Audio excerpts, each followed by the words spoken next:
Luluto nga pala kami ngayon ng aming pagkain ngayong hapon. Upo nga muna itong sibuyas, bawang at ginger.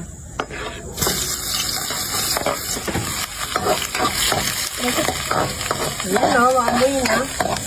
Ilalagay ko na po ganyan ang tahong.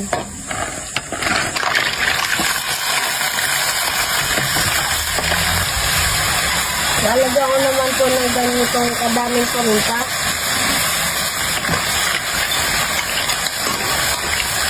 Ganito kadaming asin.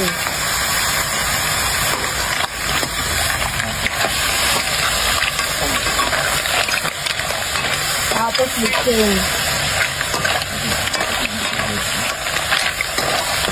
Ito ang sekreto pampasarap ng tahong.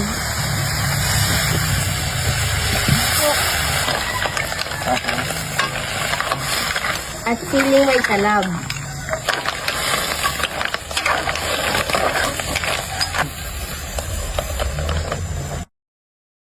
Tikman muna natin.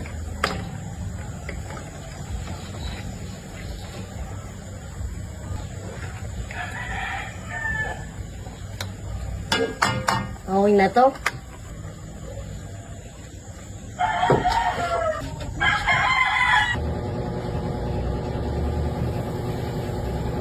Hanguin ko na.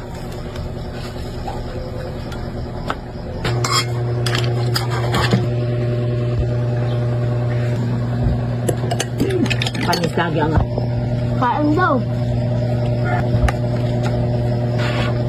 Hindi. Hindi yan handa. Da. bunga pa ng tahong. Tamabiak mo ka natin. Masal.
Hi guys! Nama ako ng inay kahapon sa palengke. At tinanong nga niya kung anong gusto kong bilhin. At sabi ko nga, gusto ko po naman mag-ulam ng hipon. Matagal ko na ito yung nare-request sa mami. Kaso sabi niya, pag may pera na daw. Isang taon na yun siya sabi sa akin. Marami din naman daw ika dining alamang. Alahoy naman, kaya ba naman ng hipon sa alamang? Ang lulutuin ko nga pala ngayon ay sinigang na hipon. Pagdating namin kanina galing sa palengke, hinugasan ko na itong mga gulay bago ko nilagay sa rep. Dahil panghapunan pa namin ito. At ang una kong tinalupan at ginayat ay itong labanos. Sunod naman ay itong kamatis. Buti mura pang kamatis dito. 35 lang ang kilo. Inalis ko muna yung buto ng kamatis. Tapos sinala ko yung katas.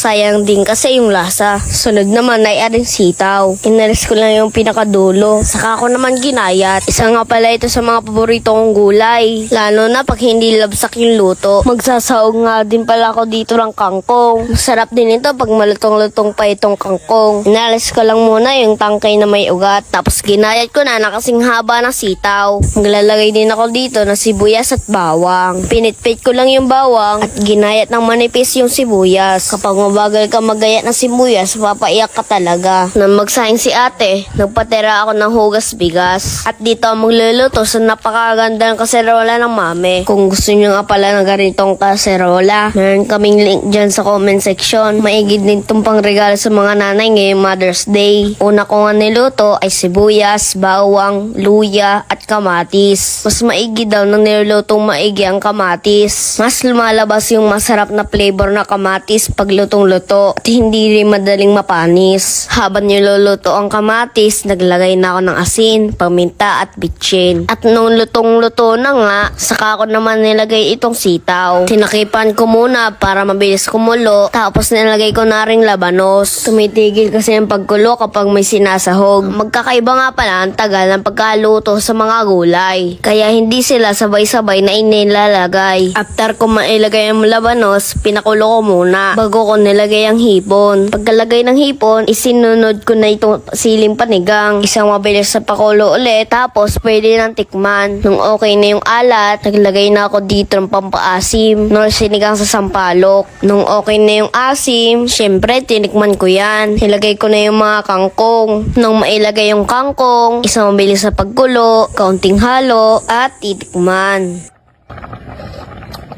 At papatay na yung apoy para hindi lumabsak yung mga gulay. Maaga kami kakain ngayon. Paborito ka kasi ang pang ulam. Sino ba naman hindi yung papakain kung ganito ang ulam? Sigurado natatakam ka din. Kaya lang kami lang naunyat na dito sa bahay. Kaya kami lang muna kakain. Sorry na muna sa kanila kung una muna kami. Ari naman sinyot kahit puro singaw ay naglalaway na. Ba't nga ang batang aray lagi na may singaw? Kaya nga kahit sarap na sarap siya sa kanyang kinakain, nakamangot pa rin. Hindi man lagi kami magkasundo ng batang ito, masaya pa rin ako kasi nasasarapan siya sa luto ko. Hindi naman halata pero daing siya ng daing sa kanyang singaw. Naawa ako pero natatawa ako. O sige na, ayun na lamang. Hanggang sa muli. Bye-bye!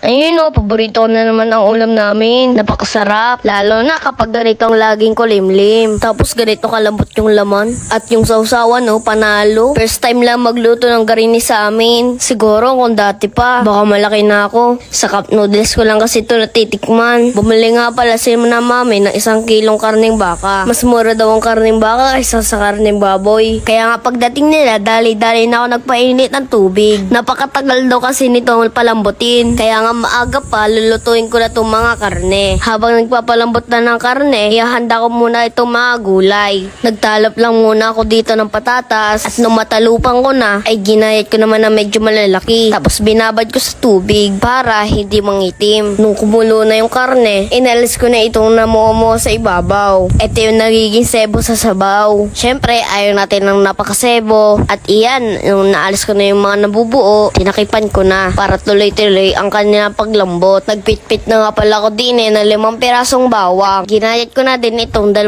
pirasong sibuyas. Naghugas na din ako dito ng kapirasong luya at kiniskis ko lang ang balat. Tapos pinitpit ko lang ito. Yung una ko na ilagay din sa karne aring luya. At tatakipan ko na ulit. Inihanda ko naman na itong mga beans. Inalis ko lang yung magkabilang dulo at hinati sa gitna. Nahugasan ko na naman ito. Sunod naman na itong repolyo. Tinalupan ko muna ito bago ko hugasan. Saka ko naman kagayatin. Medyo malalaki din ang pagkakagayat ng repolyo. Last ko na itinalupan aring mais. Buti may balat pa nung binili para sa riwa. Syempre, hinugasan ko muna yan bago ko ginayat. Mahirap kasi alisin yung buhok. Medyo mahirap pala magayat itong mais. Kaya ginamitan ko ng pamukpok. Nilagyan ko din pala ng pamintang buo itong karne. Inilagay ko na rin yung mga bawang. Tapos tuloy-tuloy na pagpapakulo dito hanggang sa lumambot. Bale 3 oras nga pala ito bago lumambot. Isinalin ko na nga sa isa pa mas malaking kaldero. Dahil baka magsikip gawa ng mga gulay. Nung lumambot na, inilagay ko na yung mga sibuyas tsaka mais. At tinakipan ko muna ng 1 minuto. Maka 1 minuto, inilagay ko naman itong mga patatas. Isinunod ko na rin itong mga beans. At nilagyan ko din nga pala ito ng 2 pirasong saging. Tapos nilagyan ko na ito ng patis. Tsaka na rin bitchin. Tapos tatakipan ko lang ito at iintayin maluto yung saging. Nang luto na nga yung saging, nilagyan ko naman ito siling berde. Tsaka naman nilagay ko na aring mga repolyo. Isang pakulo na nga lang yan kaya tinakipan ko na muna at makalipas po ng 1 minuto. Ayan at luto na lahat ang ating gulay. Napakalambot na din ng ating karne. Paano ba yan? Papaaga ulit ang aming hapunan. Pero bago kami kumain, hihigop muna ako ng sabaw.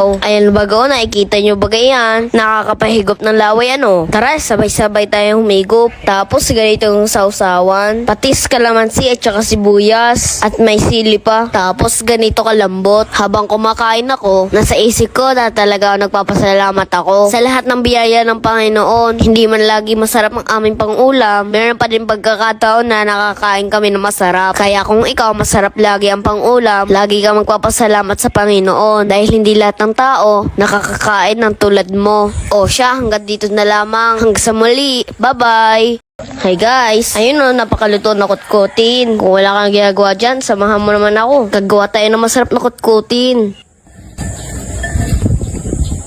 Una nga muna ay nagpainit muna ako dyan ng tubig. Nilagyan ko ng 1 kutsarang asin at papakuluan muna iyan. At pag kumulo na, ilalagay ko na itong 1/4 kilong pasta ng sopas. Naglagay nga din pala ako dito ng 1.5 kutsara ng baking powder. Tinunaw-tunaw ko lang ng bahagya at saka ako tinakipan. After 10 minutes sa pinakuluan, hanguin ko na ito. Dinring ko lang muna yung tubig. Yung pagkaluto nga pala nito ay katamtaman lang. Hindi malambot at hindi rin hilaw. Nang tumagas na yung tubig, nilagay ko naman sa isang batya. Dahil ibibilad ko nga pala ito sa araw. Hindi na masyado mainit ngayon kaya inabot na kami ng kinabukasan. Ayun no, nakaligo na po ako. Medyo nga nanigas na itong mga binilad ko. Pero hindi pa yan pwedeng kainin dahil lulutuin ko pa ulit ito. Ay nga, nagpainit na ako ng mantika. At nung mainit na, nilagay ko na yung kalahati kong ibinilad. Ayun no, huwag ka talaga malilingat dahil napakabilis bumusa.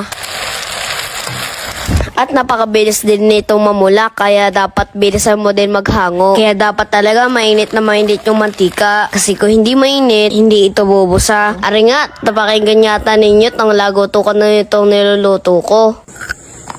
Ang ganda lasa eh. Aba, ay sabi daw maganda daw ang lasa eh. Pwede din nga pala itong lagyan ng cheese. Kaya ito, binurburan ko na. At yan na nga ako. Ay, di ba nga yung kasarap? Minsan, hindi importante kung gaano kahalaga o kung gaano kasustansya ang mga lulutuin natin. Minsan, mahalaga din yung maibanding tayo ng ating pamilya. Yung nagkakasundo tayo sa mga kinakain natin. Kaya kahit nagbabangayan pa minsan-minsan, may paraan pa rin para magkasundo-sundo. Kaya yun na lamang. Hanggang sa muli. Bye-bye!